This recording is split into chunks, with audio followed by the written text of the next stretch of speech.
काली गरजुला आज शांत गतकाली जो बंगोपसागर उपरे बात्या मोन्था गरजुला आज ताहा पूर्वापेक्षा धीर पड़ जाइछि। मोन्था लैंडफॉल पर शांत पड़ जाइछि बंगोपसागर।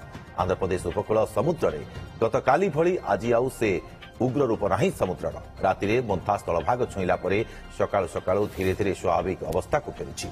काली जोठी बात्या भय और छनका थिला आज सेठी स्वाभाविक जीवन फेरिबा को लागुछि।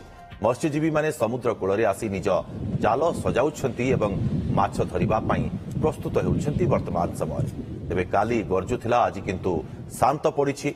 गतकाली जो बंगोपसागर उपरे बात्या मोन्था गरजुथिला आज ताहा पूर्वापेक्षा धीर पड़ जाइछि। मोन्था लैंडफॉल पर शांत पड़ जाइछि बंगोपसागर। आंध्रप्रदेश उपकूल समुद्र में गतकाली भली आज आउ उग्र नाही समुद्र राति में मोन्था स्थलभाग छुईला सकाळु सकाळु धीरे धीरे स्वाभाविक अवस्था को फेरुछि।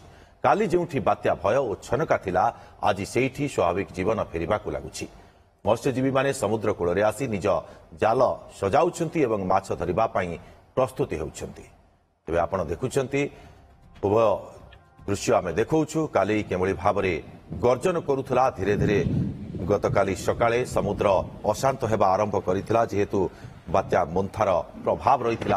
किंतु अन्यपटे आ गोटे दृश्य आपण देखुथिबे आज केमती शांत पड़िछि। जेमळी भाबरे प्रत्येक दिन समुद्र कूल को लोक माने आसी थांती सेमिति धीरे धीरे लोकंकर आगमन हेलानी एवं मत्स्यजीवी माने सेमाने जेमती प्रस्तुति करिथांती माछ धरिबा पूर्वरु आज आसी सेमाने जाल को सजाडुछंती एवं प्रस्तुति करुछंती केमळी भाबरे माछ धरिबा को सेमाने पुणी समुद्र भीतर को जिबे आ निजर पेट पाटना को देखिबे। ये निश्चित भाबरे प्रत्येक दिनर कथा। गतकाली किंतु से कथा देखा मिल नथिला एवं समुद्र अशांत रहिथिला। बंगोपसागर भितरे गर्जन करुथिला गतकाली कारण मोन्थार प्रभाव रहिथिला समुद्र रे। समुद्र भितरे मोन्था मंथन करी बल गोटाउथिला तांडव रचिबा पई।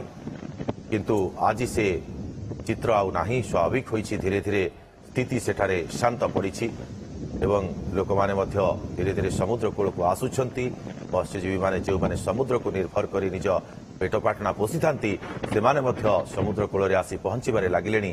कारण पेटपाटनार कथा एते दिन सेमाने घरे बसिबे एवं जेहेतु समुद्र शांत पड़िछि आगरू निर्देश रहितला मत्स्यजीवी माने समुद्र भीतर को न जिबा पई।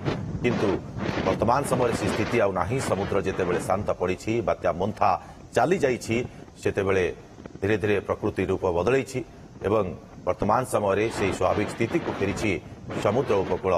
काकीनाडार समुद्र उपकूल आज निश्चित भाव में आंध्रर समुद्र उपकूल आज शांत पड़िछि।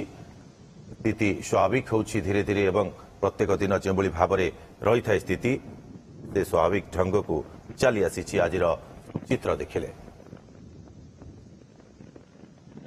तेबे जगन्नाथ साहू आम सहयोगी पारला खेमुंडी उपस्थित रही। बात्या पर स्थिति कौन से बाबद अधिक जानिबा तांको ठारू। जगन्नाथ आपण केमती देखुछंती बात्या परवर्ती चित्र जे बात्या समय जो भाव में वर्षा लगी रही एवं पवन बेग मध्य किछि देखिबा को मिलिथिला। अनेक स्थान भूस्खलन चित्र मध्य सामना को आसीथिला।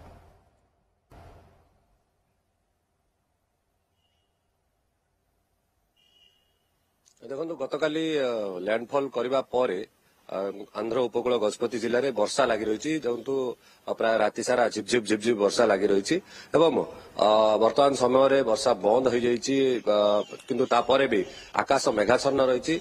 जिला प्रशासन पक्षर जेहेतु कि गत थर तितली समय जमती सेठारे लैंडफॉल करबा परे एठारे प्रभाव रही से प्रभाव आशंका करथिला काले अत्यधिक परिमाण रे वर्षा हबो एवं भूस्खलन चित्र गतकाली दिन सारा जेहेतु कि देखा जाइछि आरुदेगिरी एवं काशीनगर गुमा ब्लॉक रे सेथिबाई आज मध्य सेमानंकु सुरक्षित स्थान रखा जिवो बोली जहा जिला प्रशासन पक्षर कहा जाइछि।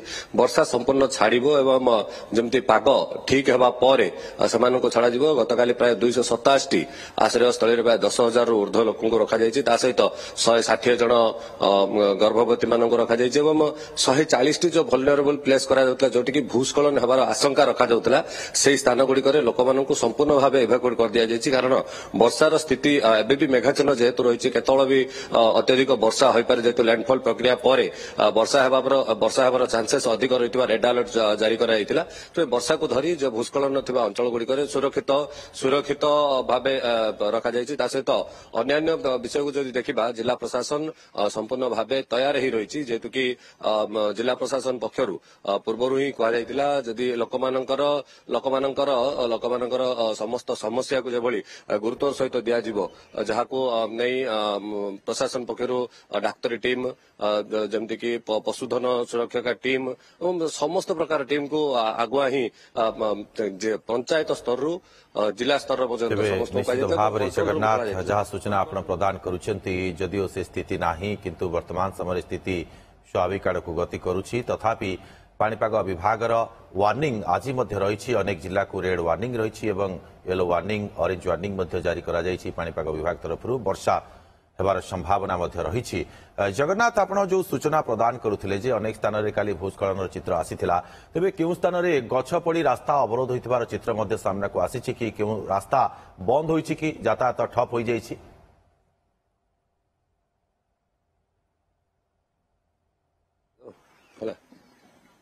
देखु गतकाली विभिन्न जगह गुड़िक आम गजपति जिलार आर उदयगिरी अंचल जेहेतु कि से अंचल गंजाम और गजपति गोटे लिंक वे थिला यातायात सुविधा होता सेठारे वर्तमान पत्थर धसी गतकाली दिन सारा पत्थर धसीला जेहेतु वर्षा लगी रही से अंचल गुड़िक पत्थर धसीले बाहर करने चेष्टा कर जिला प्रशासन पक्षर किंतु बाहर करा पार नथिला जेहेतु बार बार वर्षा होता से गुड़िक से अंचल गुड़िक पत्थर ब्लास्टिंग कर जेहेतु बड़ बड़ पत्थर गुड़िक धसी जाइए ब्लास्टिंग कर बाहर कर जिलापाल गतकाली प्रेसमिट रे कहते देखो गुम्मा अंचल गुड़िक जेहेतु पहाड़ पर्वत अंचल बार बार वर्षा भी होउची धसीबार बहुत चांसेस रही देखिए आप काली तरवा लिंगा रास्ता गुम्मा ब्लॉक सेठार देखिपारे बहु बड़ बड़ पत्थर खसी रास्ता संपूर्ण भाव धोई जाइए से तो रास्ता धोई जावा फल यातायात बाधाप्राप्त होता जितेबाला कि जिला प्रशासन पक्षर खबर पाई घटनास्थल पहुंची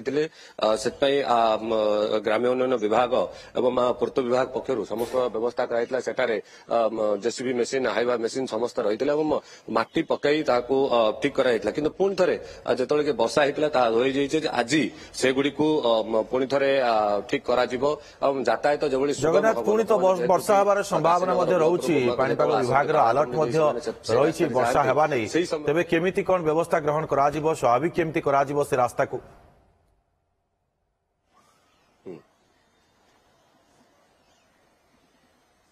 देखो आज भी पूर्त विभाग और आरडी विभाग पक्षर से रास्ता जो रास्ता गुड़िक धोई जाइए गतकाली राति सारा वर्षा होती पहाड़ उपर अंचल गुड़िक वर्षा लागू रही है आप देखिपारे केमती पहाड़ उपर मेघ पूरा पहाड़ को टच कर दृश्य देखिपे ए स्पष्ट होची जदि पहाड़ को पिटी गला मेघ से अंचल गुड़िक वर्षा गतकाली लगी रही आज सकाल लगी रही जहाँ सूचना मिलूँ से अंचल गुड़िक वर्षा कमिबा पर ही से मरम पकई प्रथम जगन्नाथ आप जो चित्र देखो भासमान बादल चित्र देखी पारुछे एवं केमिति पहाड़ रे धुआं उठुछि वर्षार संभावना रही पाणीपाग विभाग अलर्ट रही आप नजर रखि फेरबू परवर्ती समय अधिक अपडेट जगन्नाथ बहुत बहुत धन्यवाद आपको तमाम सूचना।